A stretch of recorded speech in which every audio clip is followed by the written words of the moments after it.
RTC నూతన బస్సులను ప్రారంభించిన ఎమ్మిగనూరు ఎమ్మెల్యే జయనాగేశ్వర్ రెడ్డి. కర్నూలు జిల్లా ఎమ్మిగనూరు ఏపీఎస్ ఆర్టీసీకు రెండవ విడత కింద కేటాయించిన 4 బస్సులను Yemmiganur MLA doctor B V Jayanageswar Reddy ప్రత్యేక పూజలు నిర్వహించి ప్రారంభించారు. ఈ సందర్భంగా నూతన బస్సులను ఆయన స్వయంగా పరిశీలించి బస్సును డ్రైవింగ్ చేశారు. ఈ సందర్భంగా ఆయన మీడియాతో మాట్లాడుతూ రాష్ట్రంలో కూటమి ప్రభుత్వం అధికారం చేపట్టాక ప్రయాణికులకు మెరుగైన సౌకర్యాలు కల్పించాలనే ఉద్దేశంతో నూతన ఆర్టీసీ బస్సులను ప్రవేశపెట్టడం జరుగుతుందన్నారు. రెండవ విడత కింద ఎమ్మిగనూరు డిపోకు 4 బస్సులు కేటాయించడం జరిగిందన్నారు.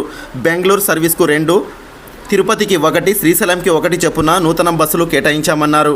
వీటి ద్వారా ప్రజలు త్వరగా గమ్యస్థానాలకు చేరే విధంగా ప్రయాణంలో ఎలాంటి అసౌకర్యం కలగకుండా ప్రభుత్వ ప్రధాన లక్ష్యమన్నారు. ఈ కార్యక్రమంలో డిపో మేనేజర్ అమర్నాథ్, ఆర్టీసీ ఉద్యోగులు, టీడీపీ నాయకులు పాల్గొన్నారు.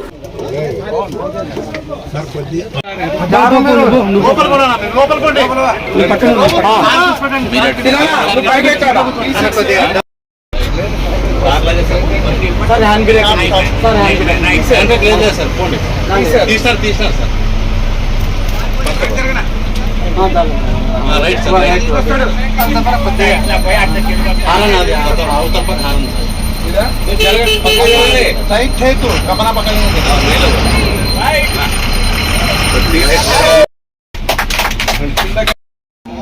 ఎమ్మిగనూరు నియోజకవర్గంలో కూటమి ప్రభుత్వం అధికారంలోకి రాగానే అన్ని రంగాలని ముందుకు తీసుకుపోయే భాగంగా ఆర్టీసీ రంగంలో బస్సులు మొదటి విడత కింద మన బస్సులు 2 కొత్తవి, అదేవిధంగా రెండవ విడతలో ఇప్పుడు చూస్తే మీరు దాదాపుగా బెంగళూరుకు 1 బస్సు, 2 బస్సులు అంటే 2 and fro అక్కడి నుంచి, అదే రకంగా తిరుపతికి 1 బస్సు, శ్రీశైలానికి 1 బస్సు. ఇది కూడా మీరు డిపోకు సంబంధించినంత వరకు 1 బస్సు, హైర్ బేసిస్ మీద 3 బస్సులు కూడా ఈరోజు ప్రారంభించడం జరుగుతుంది. ముఖ్యమంత్రి వారు నారా చంద్రబాబు నాయుడు గారి ఆశీర్వాదంతో. అదేవిధంగా ఎక్కడ ఈ యొక్క విషయంలో గత ప్రభుత్వం రివర్స్ టెండరింగ్ పేరు మీద ప్రభుత్వ పాలన కొనసాగించి అన్ని రంగాల్ని నాశనం చేసిన భాగం మీద గతంలో చేసినందుకే ఒక్కరోజు కూడా 1 బస్సు కాదు కదా, ఒక్కరు కూడా హైర్ తీసుకున్నటువంటి పరిస్థితి లేదు. ఈరోజు కూటమి ప్రభుత్వం వచ్చిన వెంటనే ఈ చర్యలన్నింటికీ రద్దు పలికి వెంటనే ఇక్కడ 3 ఎవరైతే ఉన్నారో వారికి డైరెక్ట్గా హైర్ చేసే విధంగా ఆర్టీసీ బస్సుల ద్వారా వారికి దాదాపు 14 రూపీస్ ఇచ్చే విధంగా కిలోమీటర్కు ఈరోజు ఇవ్వడం జరిగింది. ఈ ప్రభుత్వంలో ప్రతి ఒక్క చర్య కూడా ప్రజలకు, అదే రకంగా ఆర్టీసీకి మంచి చేసే కార్యక్రమాల్లో కొత్త బస్సులు కానీ నియోజకవర్గాల గారిగా అన్ని విధాలుగా ముందుకు తీసుకోవడం జరుగుతుంది. నేను గతంలో కూడా చెప్పాను, ఎమ్మిగనూరుకు వచ్చేటువంటి రోడ్డు చూశారు. 2014లో నేను ఎమ్మెల్యేగా ఉన్నప్పుడు వేసినటువంటి రోడ్డు గత ప్రభుత్వం ముఖ్యమంత్రిగా చంద్రబాబు నాయుడు గారు ఉన్నారు. 10 సంవత్సరాలైంది. ఈరోజు మా ప్రభుత్వం వచ్చిన తర్వాత వెంటనే గుంతల పూడిక కానీ, అదే రకంగా పాట్ హోల్సే కాదు రోడ్లకు కూడా మరమ్మతులే కాకుండా రోడ్డు కూడా వేయాలని చెప్పి నేను మొన్ననే ఆర్టీసీకి వచ్చినప్పుడు చెప్పా. బస్సులు బాగుండాలా, కొత్త బస్సులు ఉండాలా అంటే కూడా రోడ్లు కూడా బాగుండాలి.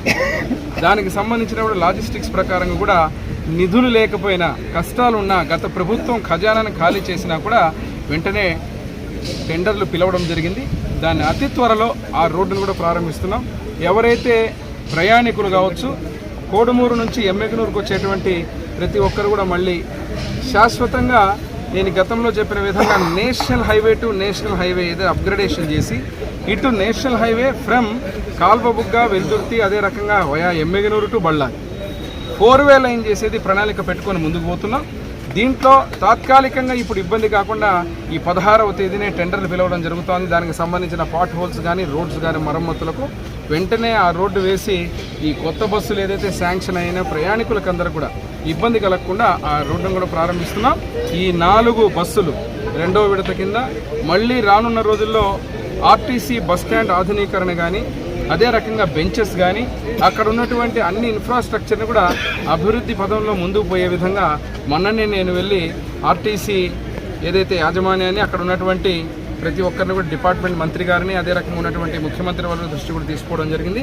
మన ఎమ్మిగనూరుకు అతి త్వరలో ఇంకా కొన్ని బస్సులు, అదే రకంగా గ్రామానికి పల్లె వెలుగు ఏదైతే ఉన్నాయో కనెక్టివిటీ అగ్మెంటేషన్ కింద దాన్ని కూడా ముందుకు తీసుకుపోవాలని చెప్పి కోరడం జరిగింది.